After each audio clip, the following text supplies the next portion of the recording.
guys, welcome to the Back on Top Show. I'm your host Vicky B, and this, my friends, is the most useful show on the internet for women.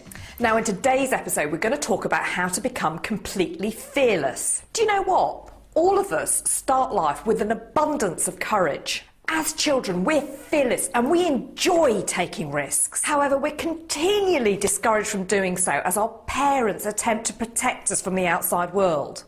I know, because I do this to my kids. I've got 3 boys and a daughter who's a speed freak, and I'm like, stop, don't, no, slow down, come down, be quiet. Can't you just be normal? 200 times a day. I admit it, I've turned it to my mother. From cradle to grave, we are supported, insulated, isolated from all risk in life. And if we fail, then everybody from governments to therapists are on standby with social aspirins and band-aids. The problem is the world suddenly becomes a very scary place. And by cocooning ourselves from the harsh unpredictabilities of life, we are desensitising ourselves from the need for human experience. And then we end up just having a terrible reaction to everything. People calling you, asking you to do stuff. And instead of embracing those challenging moments, we want to erase them. We just want to run away from them. But we all have the propensity to stew over fears, including money worries, other people, ill health, lost love, old age, death, rejection, stressful change, the economy.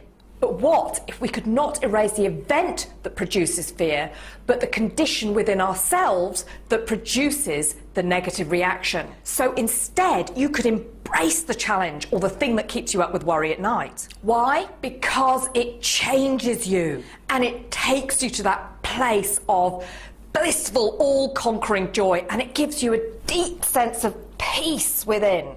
One of my big anxieties in life, and I'm sure it might be yours too, was a crippling fear of public speaking.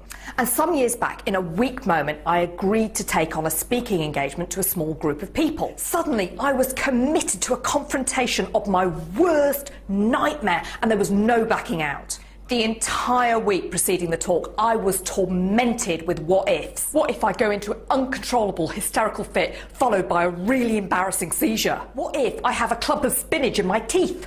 What if my dress falls off? The fateful day came and the inner bitch said, you're doomed. And I just froze. And then I thought to myself, okay, Vicky, what would you look like after you've done this?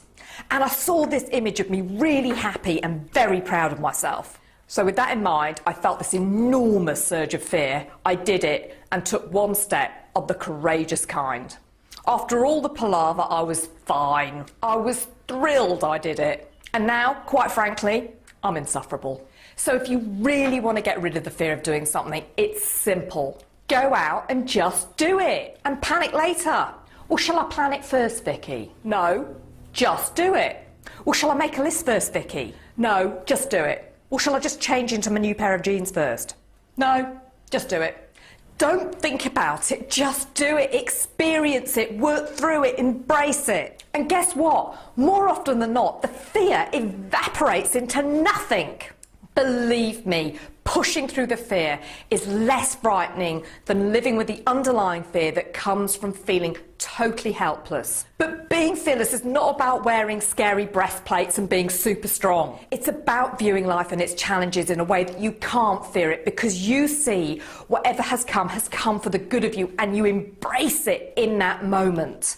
Brave actions inspire bravery. But when you finally push through the fear of the thing that is stopping you from being happy, it is not enough to confront it once. You have to keep doing it. You have to keep facing it. You have to keep embracing it in that moment when you don't really feel brave. Be bold, be courageous, because you'll regret it if you aren't. Get back on top. See you next time.